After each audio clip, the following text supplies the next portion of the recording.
Hi, my name is Dale Mullings. I'm the Coordinator of Residential Transition Programs and the Interim Co-Director for the Department of Student Housing and Residence Life at the University of Toronto, Mississauga. So I'm going to talk a little bit about how I got into Res Life and then what I've done in the field to kind of build my career. So around my third year, I kind of recognized that I might be interested in a field of student affairs as a career option. So I got involved with as many opportunities on campus as possible. So I delivered mail for the campus. I worked at the front desk for the residence department. I was a residence don in my second and fourth year. I worked for alumni relations, getting in contact with alumni through letters and stuffing letters and things like that.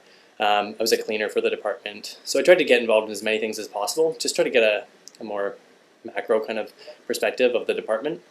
I think that really helped me when it came to interviewing for institutions, and I actually accepted a job at the school that I went to as an undergraduate, so U of T Mississauga.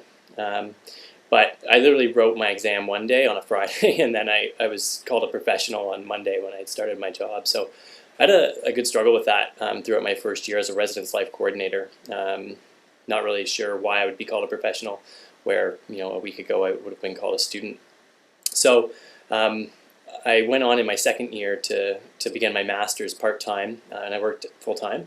I completed my master's in higher education over the first 3 years of being involved in residence life, and I became the coordinator of residential transition programs based on my experience in my master's program by being able to develop a program that was called Res 1 to help first-year students transition, because I kind of really found my niche through my master's program. But I also got really involved over the first 3 or 4 years in the field to try to build my career. So there's a number of things that I did, trying to present as many conferences as I could. I think over 5 years now I've presented at somewhere between 20 and 25 different times at conferences.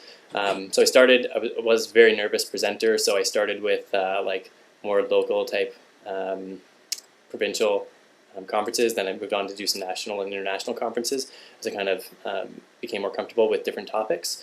I became involved with OAKUO on the board of directors, got involved with governance at the university on different governing councils, like the Governing Council on Athletics, to try to understand different aspects of the university, essentially. I became involved with Arundel College Council, which is the highest governing body here for the university, just to help understand budgets a bit more in different areas of the university as a staff representative, so I was elected to that position as well. So just trying to get involved in many different ways so that I can sustain a career for a longer period of time. So I guess one interesting insight that I might have about the field is that when I applied about 5 years ago, there weren't very many candidates that applied that had master's degrees.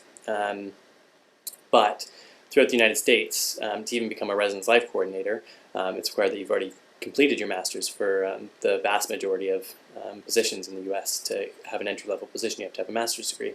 I would suspect that the field here is moving that way. And why I think that is even over the last 5 years, as I've completed my master's degree and moved on to my PhD, I've noticed for Res Life coordinators that I've interviewed here that a large majority of people are coming in now with master's degrees or are applying from other institutions with experience. So I think over the next 5 to 10 years, we're going to begin to see more applicants into Res Life coordinator positions or entry-level positions in student affairs that already have master's degrees coming from the United States, Canadian students that went there, or there's new programs in Canada too over the last year that have developed in student affairs, and I know that there's another school that's considering developing one just because it is a growing field. So I think that the market's kind of starting to show that more people will require those in the future. So I hope that helps, and I guess that's it. Bye. Have a good conference.